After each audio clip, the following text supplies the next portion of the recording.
Hi, I'm MrByZ, and today I thought I'd go back and talk about Snowspeeders. We're going to look at all the different Snowspeeders that have come out since the original one from Kenner up until present, what all we have. And of course, while it's not out yet, we may talk a little bit about the 6-inch Snowspeeder coming out this summer.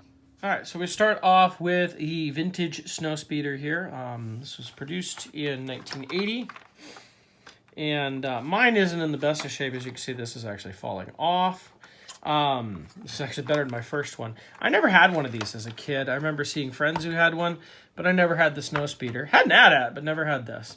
Of course, it has an opening cockpit. I've got a couple of... Oops, just came right off.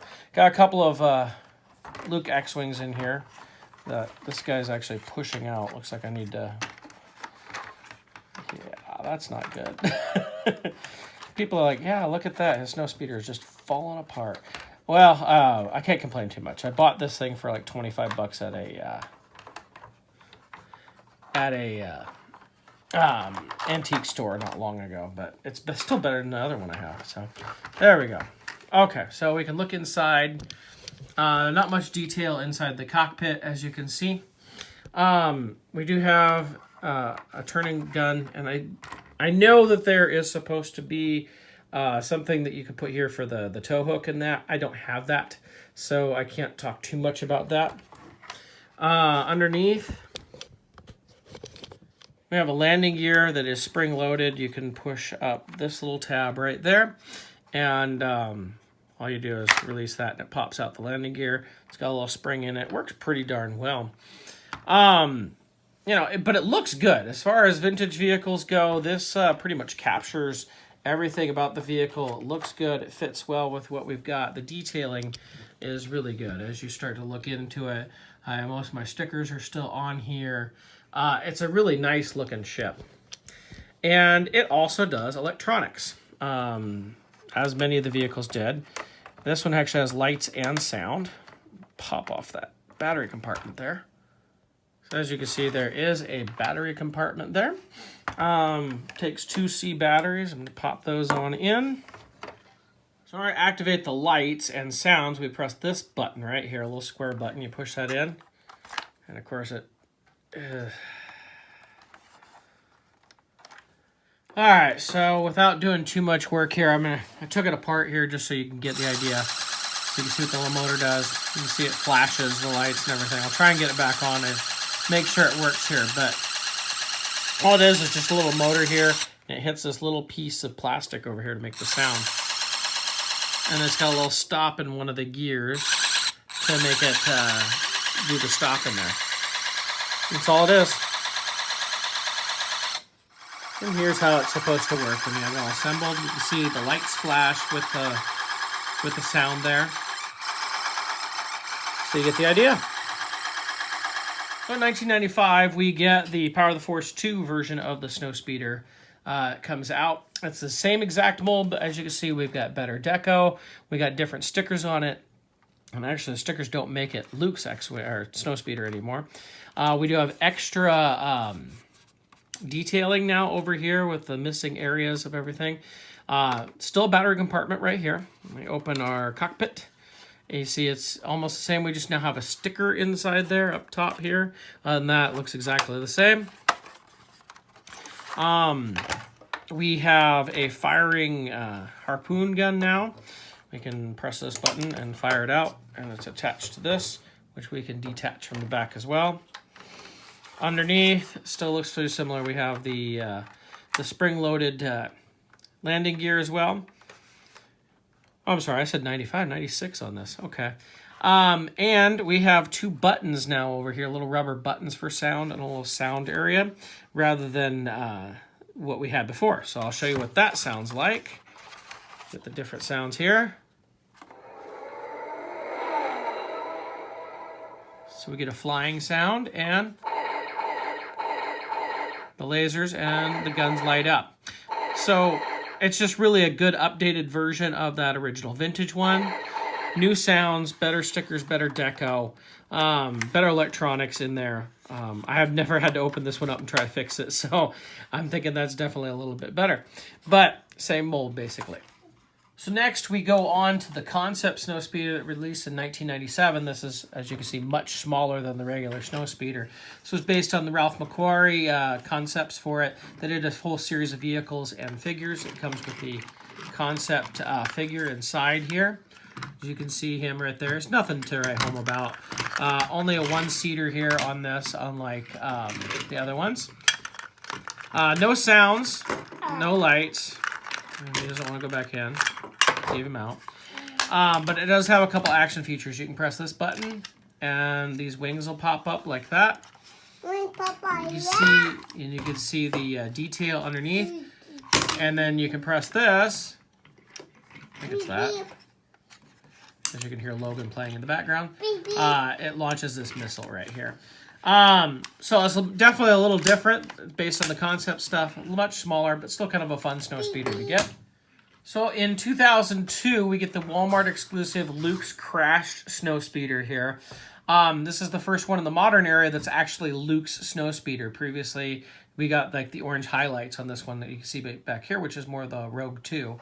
But still the same mold as what we've got before. No lights and sounds anymore. In fact, if you look at those guns, there's nothing clear in there. It's all solid now.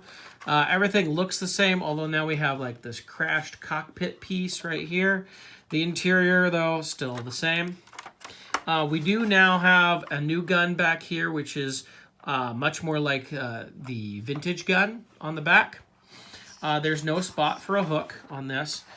Spring-loaded landing gear, just like before. Nothing new there. But, you know, it's a nice paint job with the little crashed effects and everything, which definitely makes it a little different. This doesn't even open for like a compartment where the battery compartment was before. This doesn't open up at all. It's just hollow in there and all that. So that's a look at the Crash Snowspeeder from 2002. Now we have the Rogue 2 Snowspeeder from 2006. This came with an exclusive ZEV with it. And this has got a couple of improvements. Number one, you see the paint job is definitely different. If we check out the cockpit, still the same. Nothing new here. But, oh, there's actually a plastic thing there. Whatever. What we do have now is where the battery compartment was before. These actually lift up for like the air brakes and such, and it actually works on both sides. Which, when this came out, I was so cool because we'd seen that on Micro Machines, but we hadn't seen it with the Hasbro Snowspeeders yet. So it was really nice to be able to get something. We have still the vintage style gun, just like on the Luke's Crash Snowspeeder. Everything else is the same. We do have paint on the bottom, spring-loaded. Well, I don't know if it's spring-loaded anymore, but we do have landing gear. I wouldn't say it's spring-loaded.